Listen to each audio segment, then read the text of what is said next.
Welcome back to another episode, or I guess the second episode of Grandma's Baby Podcast. Woo woo woo. Yeah, Grandma's Baby Podcast. I'm Io. And I'm Cleopatra. And we're gay and we like to talk a lot. So I think it would be good for us to state here what we plan on getting down into, how we plan on, like, what's the purpose of us gathering and vibing at least twice a month and running our mouths. First and foremost, we're full-time nomads. Say former Americans. Is that anti-American? No. Yeah, we're two. Why'd you look at me like that? We're Americans by force. Yeah.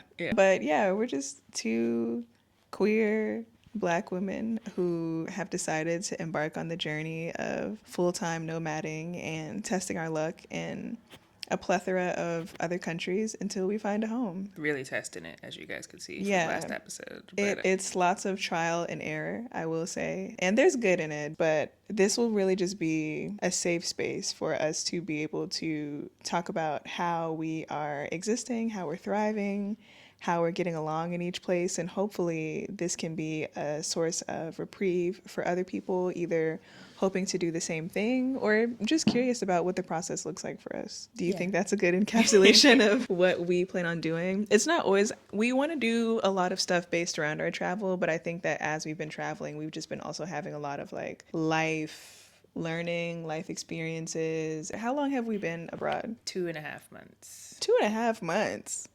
Yeah. October, November. Just halfway through December. Oh my God. Yeah, we've been abroad 2.5 months. Well, I would say almost 3. I would count our Texas debacle as that was not abroad though.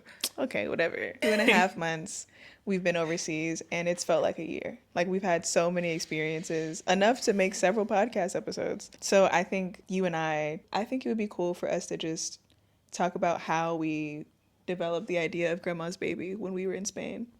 We don't have to spend a long time on it, but I would love to just talk about like us sitting on the floor in the Spanish mountains and just kind of like the reason we wanted to have this outlet in the first place. Do you remember that? I remember, yeah, but I can guide you through it if you want. Yeah, where are we going with it? I'm saying is that we started realizing that through having so many vast and large experiences that oftentimes we don't really, like, you and I seek a lot of solace from consumption. And I don't even want to say just consumption, but from hearing the voices of other people online. We get a lot of comfort and a lot of community, especially as Gen Z has been made to be this like lonely generation. We often get a lot of our connection through the internet. And we were having conversations about how I even have developed this new level of connection with other people through making my YouTube channel, and how our situation from episode 1 in Spain would have been way more scarier if I didn't have like a community of like a couple thousand people to be like, hey y'all, just letting you guys know I'm safe, checking in, just vlogging. As much as I was vlogging because I wanted to vlog, it also started feeling like a way to be connected to the greater world around us. Do you remember the conversation we were having just about how we don't see that for queer Black women? We don't see a space where we could just talk about how crazy the world is around us, and now on top of that, how crazy this world that we are experiencing is like around us. Yeah, we actually don't hear from queer Black women a lot about anything. The closest that we can get is like The Read. I don't know if you guys listen to The Read. If you've heard of this little humble podcast called The Read. But yeah, we listen to The Read, and I feel like that's like the closest that we can get to other Black American, like Black American people. Yeah, specifically Black American. Are kind of just getting on there and riffing, for real. Letting us know like what it's like being Black and queer and here or there, I guess. So I think we were talking or at least what I remember is kind of talking about wanting to breathe a new life into that for 2 Gen Zers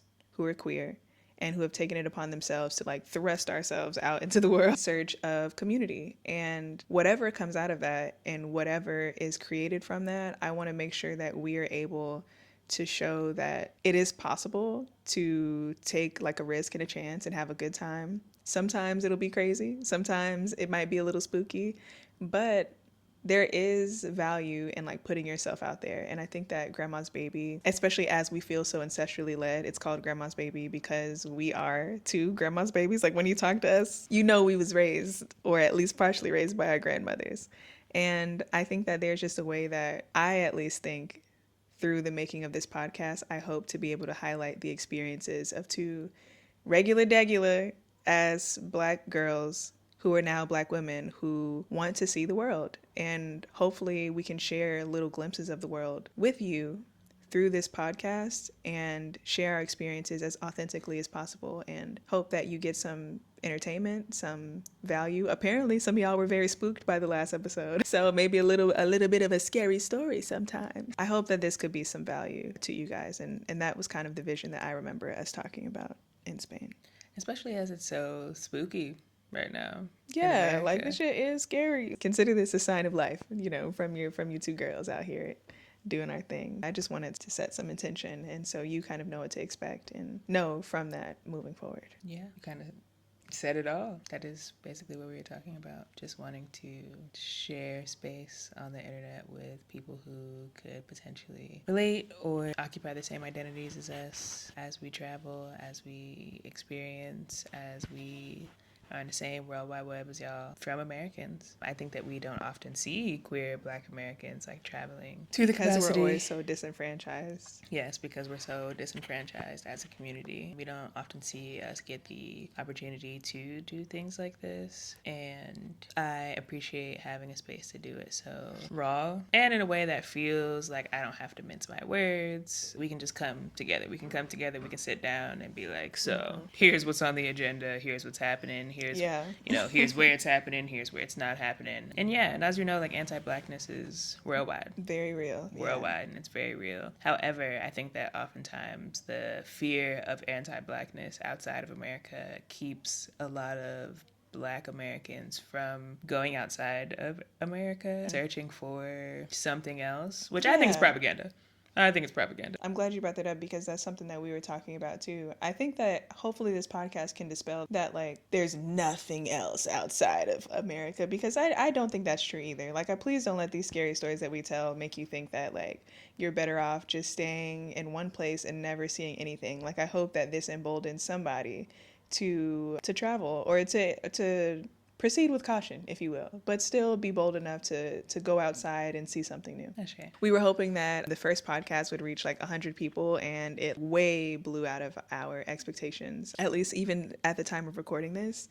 And at the end of this episode, if you were one of the people to leave comments and things like that, we're going to take the second half of this episode to respond to the comments and questions and things that people had about last episodes, but that's where we'll be responding to you guys later on in the episode, which will be a reoccurring segment called Postcards. I feel like we're catching them up now. Like, we talked about Spain and we're in Greece now, but we skipped secret over third London. place that we were at for like a couple weeks.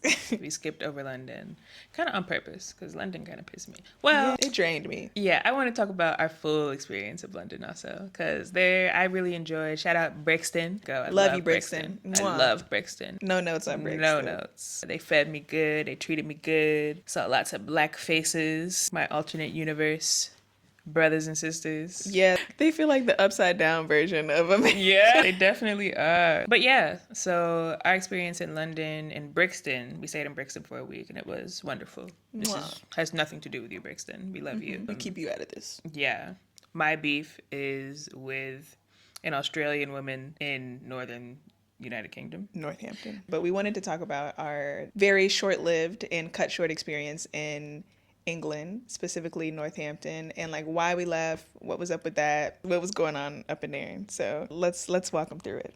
Well, first and foremost, clearly we had to leave Spain early. Like, after everything that we talked about last episode, as you guys know, we plan to be in Spain for 2 to 3 months? Or 2 months. Yeah, we planned to be there for 2 months, but instead we were so freaked out by the whole. Actually, no, we were supposed to be there for 3 months, and then the third month we were gonna go like somewhere else that wasn't the mountains, but nah, too close. Yeah, I feel like we're pretty relatively tapped in to know that as much, if we're trying to escape a conservative movement in America, we were never trying to settle in England, where they also have a growing conservative movement. We know it has stuff going on, but we just wanted a little Western comfort just for a moment. Just a second. Just a second. We needed to regroup. I've been to England before, so I knew that they had like grocery stores that were Superior grocery stores. several things. This honestly is becoming like, I don't want to say anti-Airbnb It is rant, becoming but an anti-Airbnb podcast. It's like they can't get out yeah, yet. it Like, was we understand that Airbnb has a monopoly on the travel industry right now. travel, housing situation currently. So, trying to work our way out of that. But for right now, Airbnb has us, By the neck. not the neck, maybe like the collar. It got us Yeah, yoked they up definitely a little grabbing bit. us by the collar. Got us yoked up. We're trying to get out of the clutches of Airbnb. Yeah. But so we've been using Airbnb as like a jump off point to be able to, you know, figure out certain areas, read reviews, get in contact with certain people. But we found a shared room on Airbnb. I guess the Spain experience did not fully turn us off from co-living, and we were still maybe the cult got us, you know what I mean, maybe they was trying to win us over, but we decided, because honestly that was the only affordable option. If you have regular people money, like if you are not some sort of trust fund baby, the only realistic way via Airbnb at least that you can stay in England for a month with a regular person's income is to do a shared room, like a room in someone else's house. And that's typically not what we do, but we try to be more open to co-living, especially as we're trying to stretch our money as best as possible while being overseas. And also, because I feel like, yeah, also, I would like to point out that, like, it initially was supposed to be a way, because at heart, we're homebodies. Like, it was supposed to be a way to maybe build more community, like, you know, make some travel buddies, like, you know, meet Yeah. people, and not just, like, be so isolated in our own unit. Like, that's why we did the co-living in Spain. They were like, we're not going to let them turn us off. Like, when we go to the UK, we're going to, you know, try a little co-living situation, because also we can recognize that, like, with Airbnb there's not a lot of like contact with the host in a way that would help to make connections with people or just like have friends in different places. Yeah, and if we are in the process of looking for a new home, involves community. So that was a primary goal, and that was something that we hope to get out of this co-living experience at least. So we booked the place with Oh, I didn't set her name. No, we're gonna cut the start I'm over. gonna bleep it out. What are we gonna call this Airbnb host? What is her code name before we even get into it? Yeah. Ozzy. Oh my god, you remember the ultimatum, queer love? Ozzy. Yeah, Ozzy. All right, so her name is gonna be Ozzy because the Airbnb we decided to choose was a cute, quaint little Airbnb and a cute home. It was very it was Victorian styled. So at first, we just had our fingers crossed that she would just be normal. And it was looking promising. She was super helpful before we got there, as they always are. Now I know this is a pattern of behavior. But she was just letting us know, like, you know, she was asking us, like, if she could help us get from the bus station to, you know, transportation, whatever, however we were getting up there, and, like, when we gonna be there. And then, like, the day before, she lets us know that, really casually, she's like, oh, and the day after you get here, she was saying that she was gonna be letting a band stay overnight because it's just, like, a favor that she does for a friend every now and again. She's like, they're a really great band. They're going to stay on the couch. And, you know, for your troubles, I can give you a coffee voucher or I can give you tickets to the show. All right. You wanted a coffee voucher. I wanted tickets to the show. Yeah. So we got tickets to the show for the night of, and we didn't end up going because we were, like, exhausted from all of our travel with us and our 300 bags. And yeah, we just didn't end up going. And not plot twist, surprise, the band did not end up sleeping on the couch. They ended up sleeping upstairs where we were in between like two rooms, and like that's just like not what was agreed upon. So I already was like, here we go. So that was already just like, personally for me, that was strike one in Miss Girl's book. But, you know, I'm like, it's co-living. But when we did go to this co-living space, we were under the impression that, like, the co-living was going to be between us and the host. Like, she doesn't have any other, like, rooms or anything like that listed on Airbnb. But as our stay progressed, we found out that, like, there is someone who stays there weekly for a few days. She got a lot going on. And she doesn't have she don't have no business. That was my red flag number one. When we first met her, we came in, and as we said, we were pretty tired because we had so many bags. Each of our bags weighs like 50 pounds each. So we were pretty exhausted because we had to take a 2-hour train into town from London. And we had stayed, as you guys know, in Brixton or in actual London for a couple of days before coming into Northampton. So once we got there, she was very eager to get to know us and things like that, which I get to a certain extent. And she offered us some tea. And after we brought our stuff up and things like that, we sat with her and just, had just a conversation, getting to know her, and she got to know us. And we were kind of hoping that she would have some business or have like a job or some other commitment that would mean that we don't have to just be with each other in the house all the time.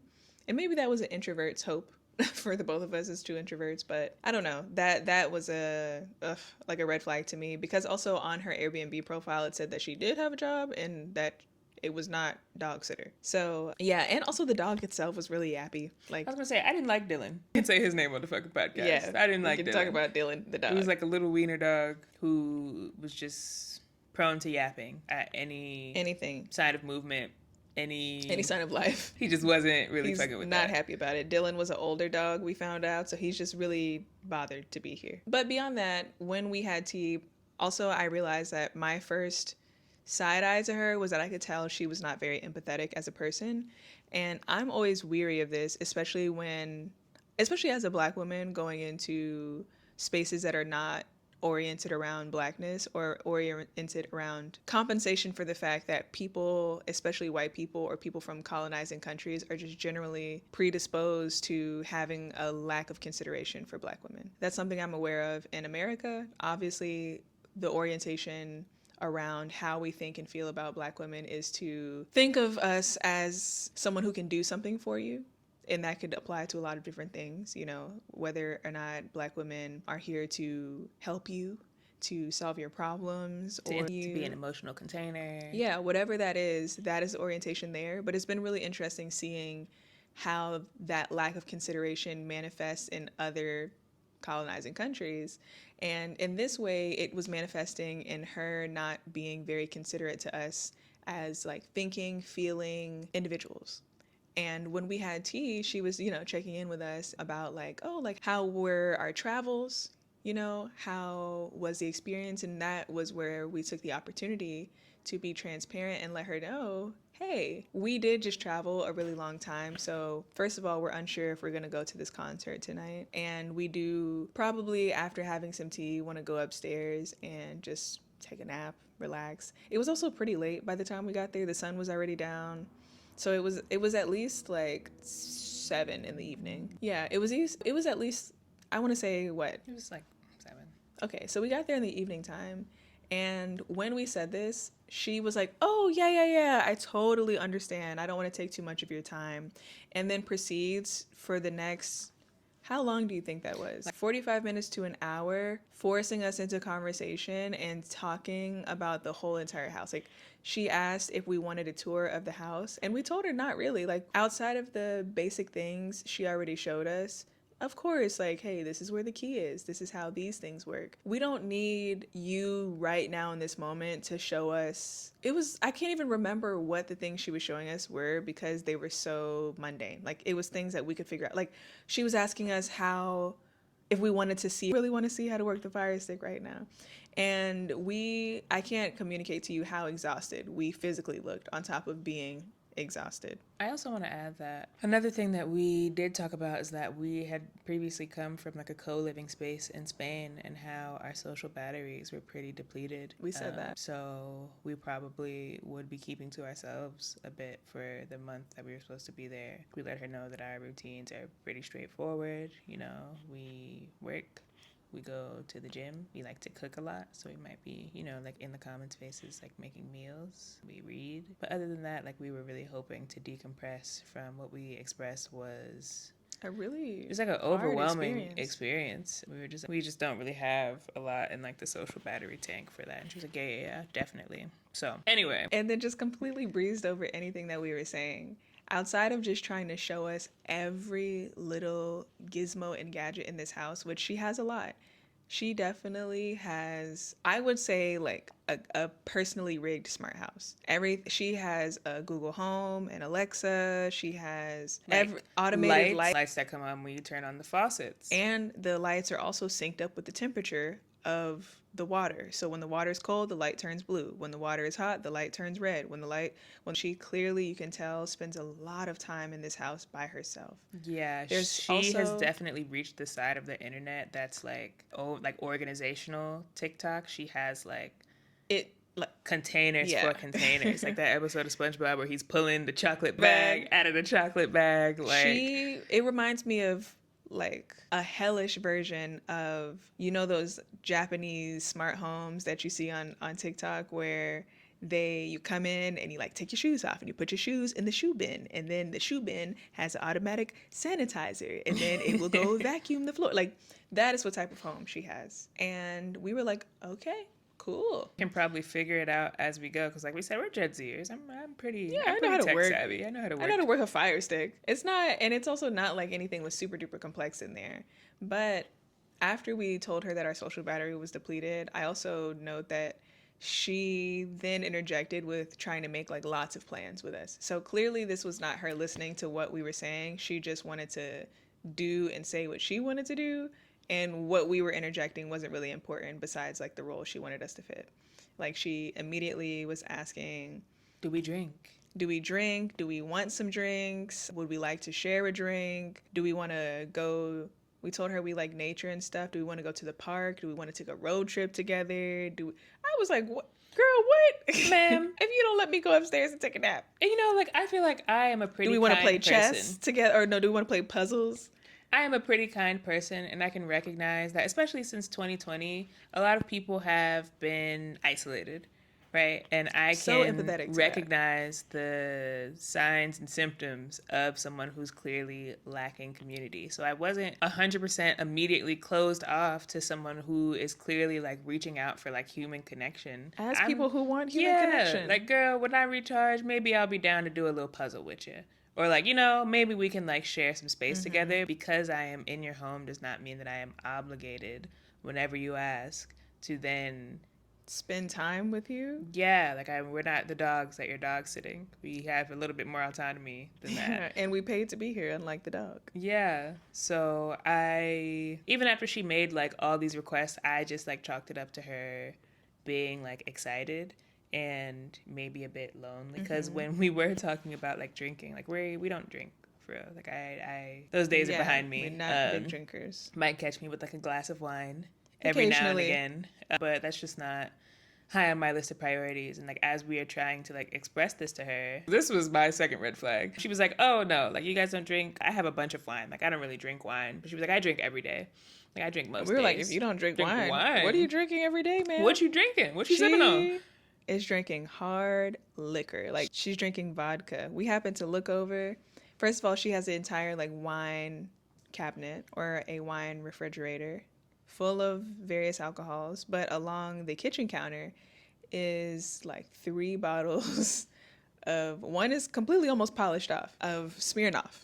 I don't know. I just feel, especially, it's not even like flavored Smirnoff. Like it comes in flavors. And it's like she got red label, classic red label. This is your house. And also, if you want to drink up in your house and you have the money and you're clearly making money from Airbnb and you know you just vibing. And it's not interfering with your, you know, your daily life and function. That is your own business. You do you. That is your own business. I really, really, really tried not to like pass judgments on what people want to do with their own personal time. And honestly, maybe we should. Yeah, I think maybe we should judge people more, because I think that the reason we get into so many of the situations we get into, because we really leave a lot of room for people to be themselves. We cast a lot of benefit of the doubt. Like we do not assume the worst in anybody, and I'm thinking maybe we should start assuming the worst in some people. Because honestly, I was hoping she would be like a fun alcoholic. Yeah. Like, I was hoping that she would just be, like, a fun, fully functioning alcoholic. And, like, not to wish, like, alcoholism or, like, addiction or substance use or anything like that on anyone. But that is your own business. Yeah, Who am I? She was definitely an alcoholic. Who am I but a guest?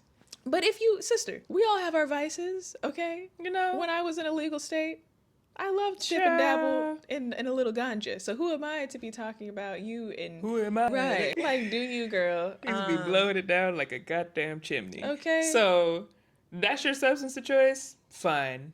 Fine. Now, this all went quickly downhill. This story will not be nearly as long as the Spain endeavor because Did not take as long. We were fed up. I want you to know the flags are still high and raising from Spain. Oh. I don't have the same tolerance. I'm not the bright-eyed and bushy-tailed queer. But I left the U.S. When I left the United States, okay? No, we've been sullied. Okay. Ran through. By these bad experiences. So Like, we are on a little high alert. So I was already like, okay, all right, I see you, Miss Ozzy. Let me see.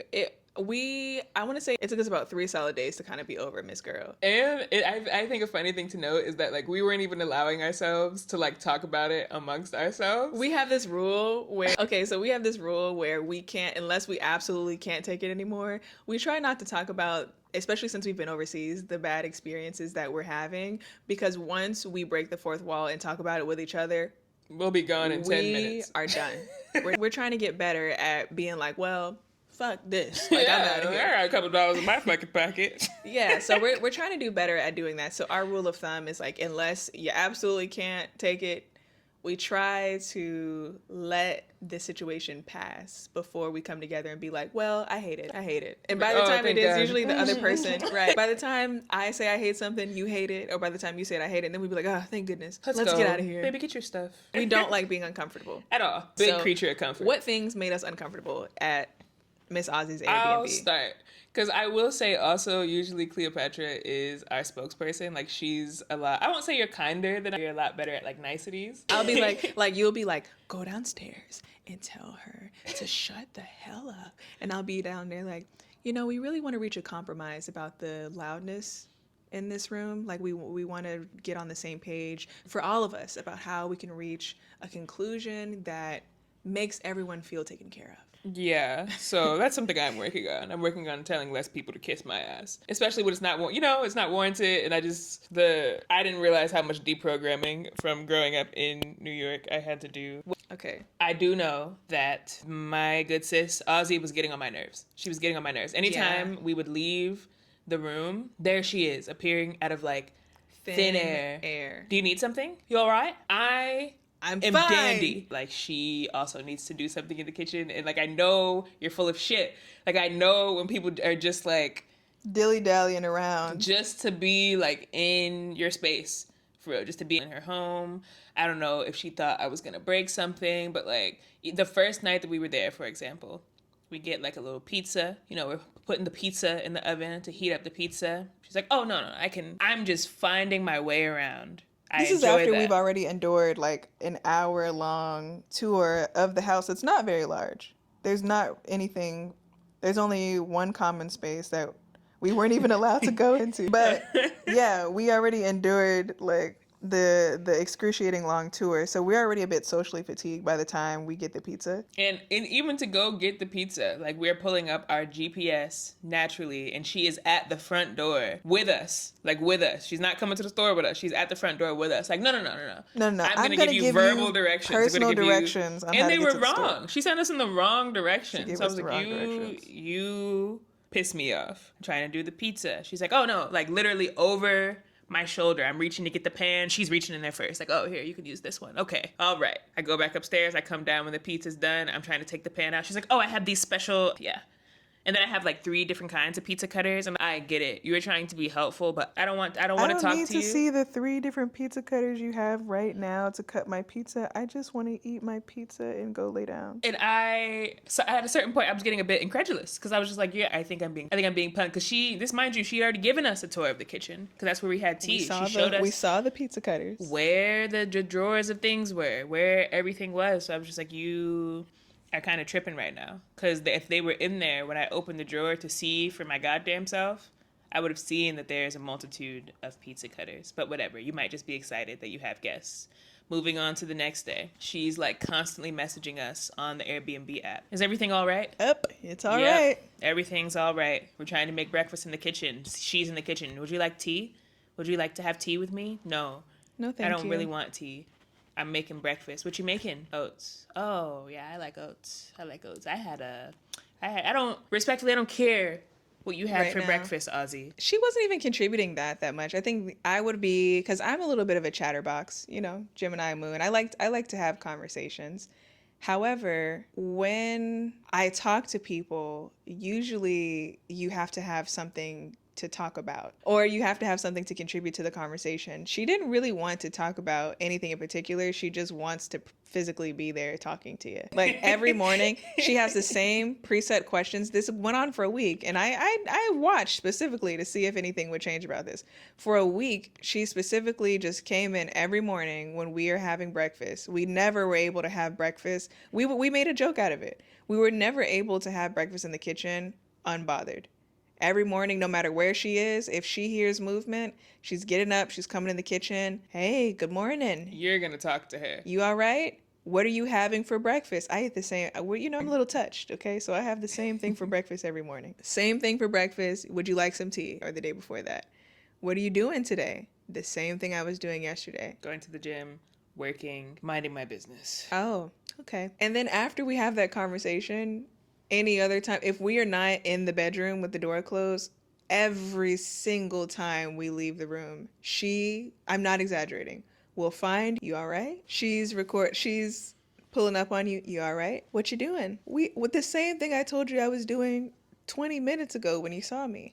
I don't care if you go to use the bathroom and come back. She's going to come back and ask you what you're doing. After a certain point, it went from feeling like someone was making small talk to someone is monitoring me. Someone is harassing me. I remember one time I'm feeling harassed. I was walking past the bathroom just to go downstairs because I was taking an opportunity because she was upstairs. Shorty opened the door mid brushing her teeth. And I'm like, what? Wait.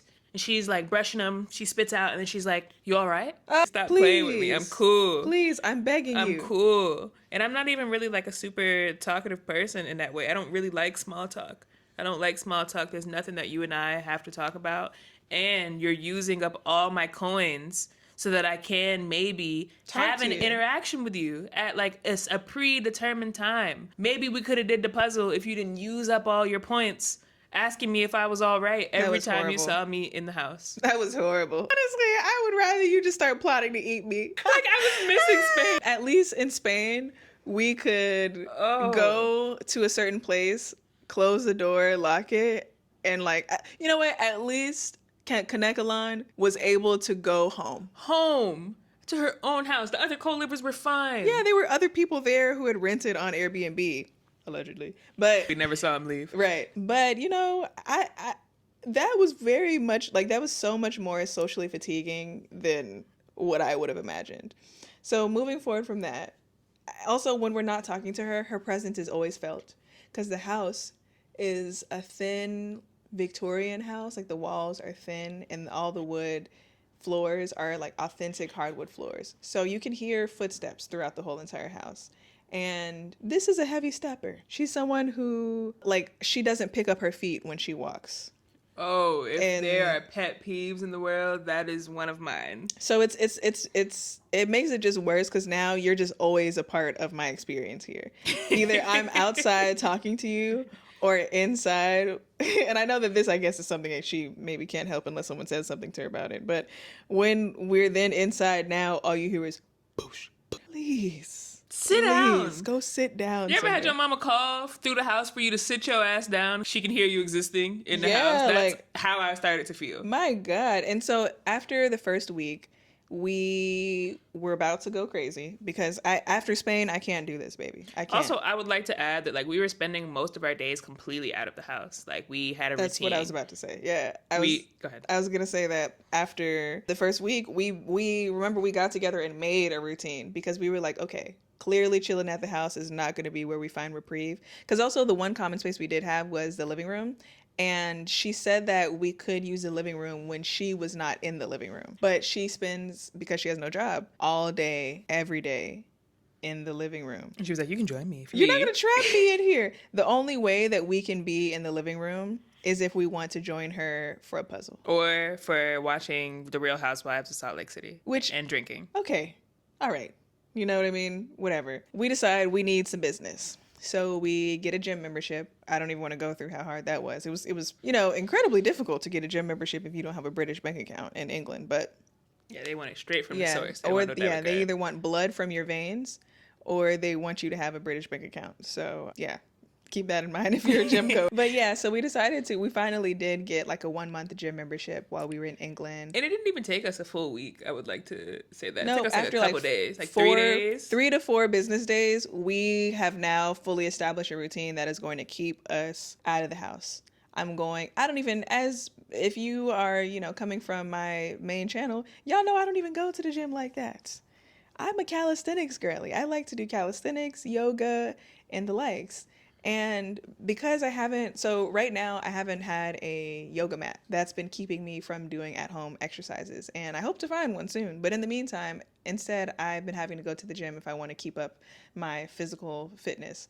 So we decide to get a gym membership. We go to the gym. We start park. We take walks in the park. Cafes. We need to do anything that is going to keep us out of this house because Miss Ozzy, you're not going to drive us crazy. And mind you, every time we come home, there she is at the front door. We can't even put the key in the lock and turn it ourselves and come in and like take off our shoes alone. Because she will get up and from open the living the room door and physically open the door. Hi, I've been waiting. Clearly, we went to the grocery store and we had got like groceries for the week and we overpacked one of our bags, so the bag split. So we're already navigating having to bring our groceries in with a broken bag, and she made the process harder because instead of just getting out of the way, it's like a narrow doorway. It's a Victorian house that has 2 doors that you have to go through. And she stands in the middle of the doorway trying to open the door and be like, oh no, let me get you. Let me help you. Get out! It's cold there. It's cold. It's wet and It's raining, and she is blocking the doorway. Where you been? Oh, groceries. Oh yeah, let me get the door. Get out of the way. We couldn't even get in the door now. It just became 10 times harder and longer to navigate coming in the door with our 3 bags of groceries because she wouldn't just let us open the door by ourselves. Every time we come home. Every time. I was about to start No exaggeration. Crying. We cannot come in and take off our shoes and like put our coats up. None of that. Because she is right there at the front door, ready to greet us and talk about our day. I was getting so overstimulated. I literally felt like at the point of tears. And I just couldn't, I've never been so thrown off by someone just asking me how my day was. Wait, I feel like partially we sound fucking crazy. We sound insane. You would think, I know I probably sound like an asshole, but I don't care. It was just too much. You can't do that to me. Thankfully, in our hour-long, tour on the first day, she tells us that in about a week and a half, she's going to go on a trip. We had planned to be there for a month, and we were like, okay, listen, we can hold out for a week and a half. Let her go on this trip, because when she was supposed to go on the trip, she was going to... A Wednesday to Wednesday trip.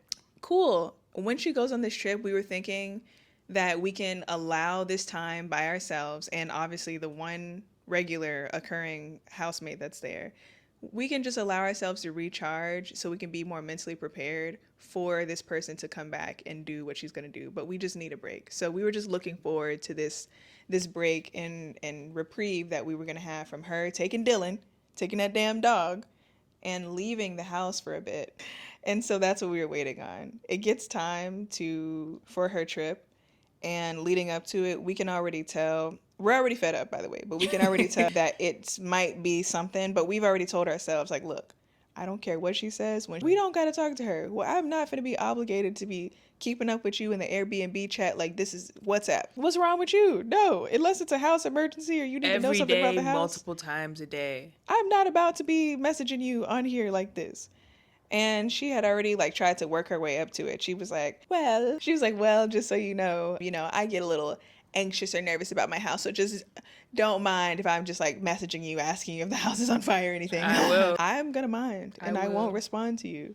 What was it? The first day before we even got one full day of her out Actually, of the no, house. rewind.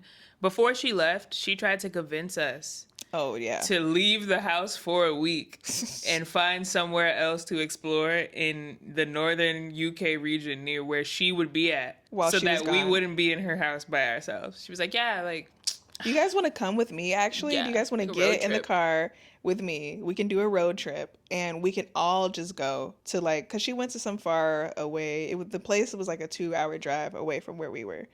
And she was like, yeah, we could just all go together. And if you guys want me to drop you off somewhere, that would be fine. Girl, no. Drop me off there. I paid for this place for a month. What are you talking about? You lost Levels. your mind. What's wrong with you? So, no, we clearly did not want to do that. Like, why would we want to do that? And what happened? Oh, yeah. And then we were already looking like, she got Right? something going on. So then because, her no, I and- was going to say that when she was packing her bags, all that smeared in the bag. She leaves with her 3 full bottles of Smirnoff. Yeah, all the Smirnoff we saw on the counters, apparently that was laid out for the trip. Because she takes, for a week, she takes like 4 bottles of Smirnoff. And not even like the little ones, the big The jugs. tall, long ones. It had to be like at least a liter. And she puts it like in her bag, and she packs so much stuff. Like, whatever. I'm not going to get into her personal. She's got something going on. Yeah, she clearly has something going on, like with consumerism and hoarding. This is a hoarder in the making. I've seen a lot of hoarders in my life, and this is a hoarder in the making. I will say, though, that she is one of the most organized hoarders that I've ever seen. Everything's like tucked away, and everything has a label and a holder and like a shelf. Yep. Like she has organizers for her organizers for her organizers. Even all the seasonings. She one of them people who like takes the seasonings out of their original container and puts them in a new container and then labels the seasonings. So sure, ma'am. Even the place where the aluminum foil goes. For somebody to be not clean, like that doesn't mean she's clean. There's like shit, like it's like dried up crumbs and stuff wedged all in the counters and things like that, but it's all just organized, like it's organized crumbs. So anyway, yeah, she packs up the Smirnoff, she's on her way. See you in a week, girl. And one day into it, she's messaging us like, I want you to know we were so happy. I felt so I felt like relieved. my parents had left me home alone. Yeah, and I don't know if that is why she was acting like that, because there was like an age difference between us. She might have been in her 40s, but I also think that people perceive us sometimes to be younger than what we actually are. Me with my hair and buns. But outside of that, I think I pretty much look my age, and I don't have to, whatever. For whatever reason, a lot of people just infantilize us in a certain way. I want them to stop. Yeah, like a grown ass man. I'm almost 6 feet tall. You gotta stop playing with me. And I don't have height on my side, but I'm 28 I years got a deep old. voice.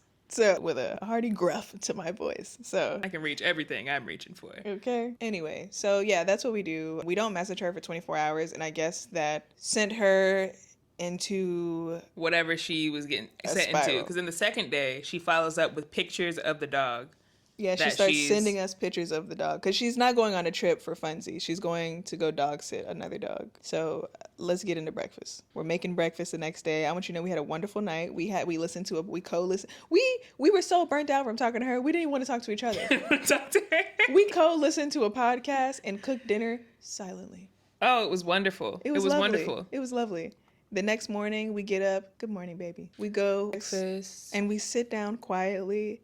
And we're having our breakfast while listening, again, just to, like, I think we're co-listening to a YouTube video or something like that. You know, chatting in between. I think it was something like political. It was about... actually. Yeah, whatever. That's weird. I don't want to get sidetracked. But we were already... Yeah, I guess that is relevant, because we were already a little paranoid because we listened to a YouTube episode about Palantir. Girl. And then suddenly, while we're sitting there eating our breakfast, all we hear is... Doo-doo. So what the fuck is that? I almost jumped out of my skin. And we happened to turn and look, and the Alexa that she has on the light is pulsating as if it's like listening in some way. So we were like, what is that? What the hell is that? And we just fall silent. Like, we were just looking at it because it's still pulsating the whole time, silently. Green. Or was it green? It was like green, and then it had some other color. But long story short, we looked up what that is, and sure enough, it was something, the sound and everything was associated with something called the Alexa drop-in feature. And that is something that I used to have a Google Home, and I used to be a victim of the smart home tools and everything like that. I almost became Miss Aussie. But she basically had called in from her phone onto the Alexa device to see if and muted herself to see if she could hear us talking in the in the dining room, because we hadn't responded to her message on Airbnb. And so that pissed me off. And I got up and I walked over to the Alexa and I muted it first, to then look at you and be like, what the hell are we gonna do? Because I'm pretty sure she's listening. And then we had decided to, what did you say? Unplug it. Yeah, we had just decided to go ahead and unplug it, and we unplugged the whole Alexa. And then as soon as we unplugged it, she messages us again on Airbnb. What a coincidence. And she was like, hey, how's everything going? Not good. You just pissed me off. You just pissed me off real bad. A week.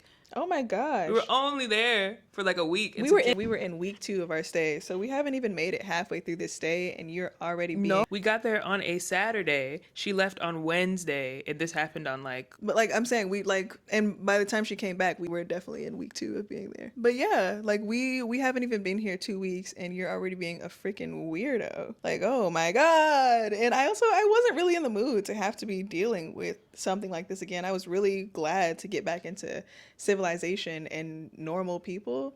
But I mean, that goes to show that this was like our last episode was no shade, no tea to the small town, people, like people being from a really small town. You can catch a weirdo anywhere. You can run into a weirdo anywhere. That had us spiraling when she started listening in on the Alexa, especially after everything we just experienced in Spain.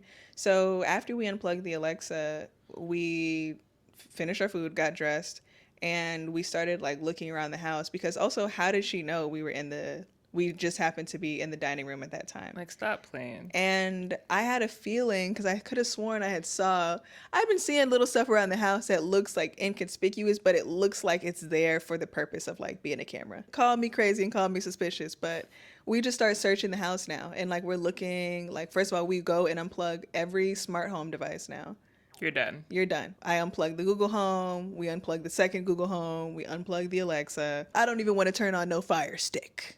You're done. So yeah, and then when I start looking around, we start looking around in the backyard where these big windows are, because I'm assuming if there's any sort of, she has like automatic lights in the backyard when you go out there, because you have to go out there every single day because there's no space in the refrigerator for you to be able to use the refrigerator. So you have to go out to the shed if you want refrigerated food. But every time we go out there, I remember that when we go there, the lights automatically cut on. Usually, as someone I've helped my mom set up some devices like this for her house, because she's an older woman, who stays by herself a lot of times.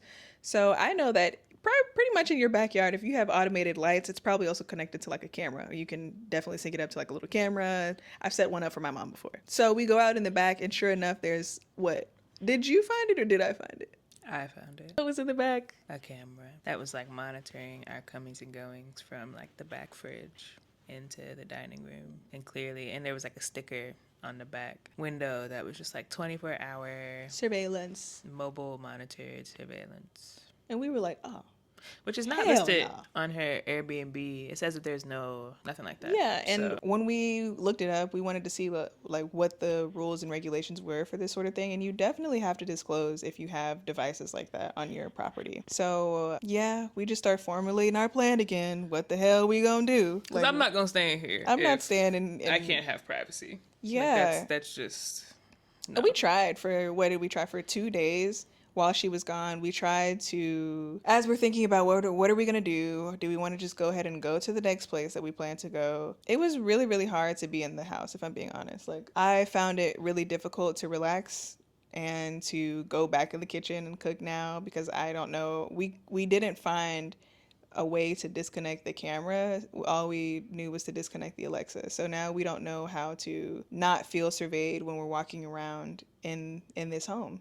And it was just really like, it felt way worse than having this person regularly coming and like putting her physical eyes on us. Now we know that you are also monitoring us via your smartphone. Yeah. Like, you have a problem. You have something going on. Even if we take this out of the context of it being a woman, if this is a man exhibiting all this behavior, it would have been way more concerning, or it would be way easier to connect it out. It's like, oh, you're tripping. A certified weirdo. And I don't put it past her as like, listen, this is equal rights over here. You are a certified weirdo for doing something like that. You spend a lot of time in the house by yourself. So yeah. Long story short, we decided that we didn't want to stay there, and we just went ahead and reported her to Airbnb and started making our accommodations to go to the next country, because there was enough of the UK. That's, girl, you're done. Airbnb, as usual, I'm not even going to get into it, but like dealing with Airbnb, they did not take it seriously. Is like the worst. Like, I've never dealt with like worse customer support from anywhere. Actually. So whatever. As soon as we report her to Airbnb, she within the hour messaged, I'm on my way home. Okay, girl. Okay. She was really messaging us like she was our daddy, like she was finna come beat us or something. Yeah, like we had answered the door. We wasn't supposed to answer the door. And I didn't like that. I didn't like how she handled that. Yeah, so because any other time, whatever. she was on her way home. But that was fine because we were already in the process of like packing, getting our stuff together because we had decided that by the time she got home, We wanted to be ready to packed, bags downstairs, fed, and ready to go ahead and get up out of there. Because I had a feeling, honestly, and I had a feeling that once we reported her to Airbnb and Airbnb notified her, that might result in her ending her trip early because she still had like 4 days left on her trip that she was supposed to be on. So we took that 2 hours to get our stuff together and get up out of there. But yeah, and it was like a 3-hour drive for her. We're wrapping up having a lunch, and we had already like solidified amongst ourselves that no back and forth. I don't want to go back and forth with you. It was just, I was just tired. It was just like very, very exhausting to have 2 back-to-back experience. Well, not back-to-back. We had a wonderful week in Brixton. But a week wasn't long enough to recover from what happened in Spain. It was just a lot of travel back-to-back in a way that was kind of like it was just annoying. So when she got back, I was kind of just like really over her immediately going into like, she was like, oh, you're going somewhere? Yes. Out of here, and you Miss know Girl. that. Out of here. And she's like, oh, where? Why? What's going on? We were like, well, when you were gone, like you were listening to us like on your Alexa drop-in and like that's not cool. And she was like, what? I have an Alexa drop-in? I would never do that. I don't even know how to use. Meanwhile, she has already let us know that she set all this stuff up herself. Yeah, she told us she set everything up in the house herself. Even when a picture frame fell off the wall, she was in there trying to redo it. And also, that's something I forgot to mention, which I'll just throw that in slightly.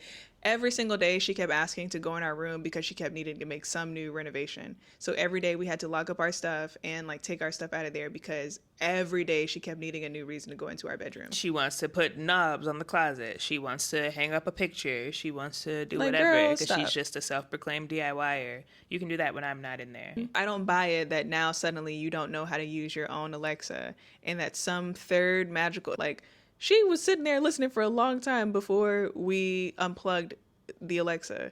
And then she tried to like even go as far as like try to show us that it wasn't her. Like after disappearing for a moment, like she leaves and then comes back. She was talking to you and she was like, I can show you. Unfortunately. Yeah, like I was done. I did not want to talk to her anymore. She was like, I can show you. And I honestly felt like I was being tested by God because I'm a crash out.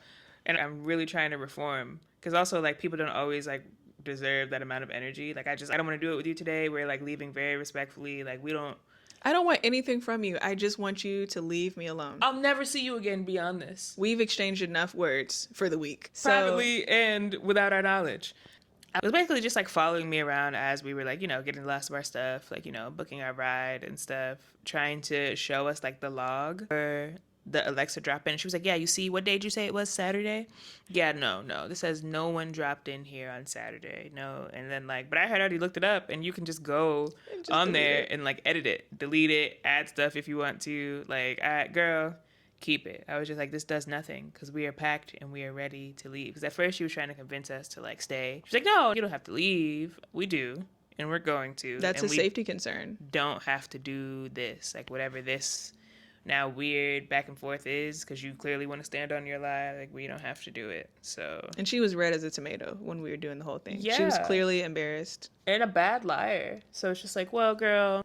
It felt like, honestly, it felt like arguing with a child. Like when she did get caught and we were like going, like when we did say something to her about it, it was like watching a kid be like, no, not me. I'm not in the mood. I want you to stop. Respectfully. Yeah. And honestly, yeah.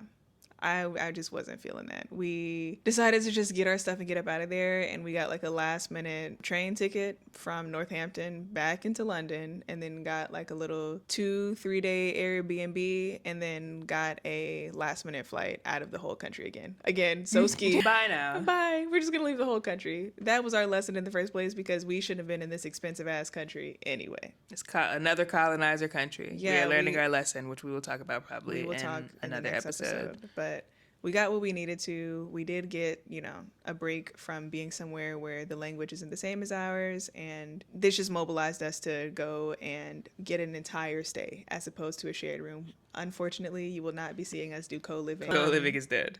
We thought we'd be safer as 2 women together, but 2 creepy experiences back to back is enough. Fool me once, shame on you. But nah, people don't want to. What do you say? You fool me, you can't get fooled again. Get in our skin. Yeah, no, enough. We're cool on that. We made it out of there. Co-living experiences. That irritated me. No, that really irritated me. So, yeah, I think we should take a collective breath to release that energy. Yeah. We think we're going to label this section postcards. For right now, what we're going to do is read some of the comments from the previous episode, but if you specifically want to ask us something or maybe tell us something and you want it to be featured in the next episode, you can shoot us an email at grandmasbabypodcast@gmail.com. If you don't mind other people seeing your question before it comes on the episode, you can also just leave a comment under the video, but put like an envelope emoji at the end so we know that it's for postcards. All right. So we're going to respond to some comments that maybe have some questions and things from the previous episode. Okay, so Yoga Bliss Dance, I really appreciated her comment and I wanted to read it. Also, this is in reference to us escaping the Spanish mountain cult. Episode 1. Those who came later are members of the group. They go away when guests, in quotations, come to give them space, / the rooms. That is how they make money, probably, and recruit new folks into their wonderland. She said, but yeah, sounds like what you said. Did you research this town before you went? Small towns especially need to be researched. I'm curious though, I would have asked them, what is your religion / spirituality behind your group? As chanting in and of itself happens in some religions, but again, what and who they are, up to question. I think you totally handled it well when you decided to get out and the steps you took.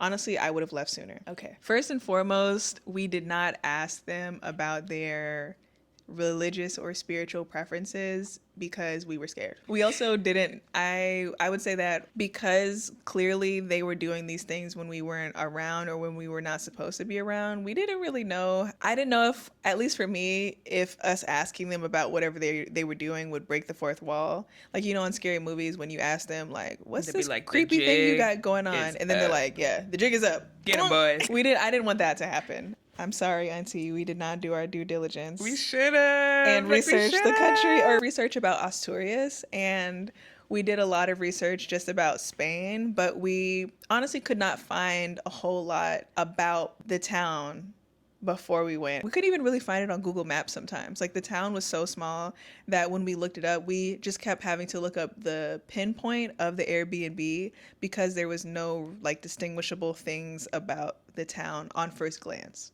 You pick one. You know who I'm gonna do. I already know who you're picking. Okay, so I want to respond to Asturico, Spain. Asturico, girl, what are you doing here? What are you doing here, girl?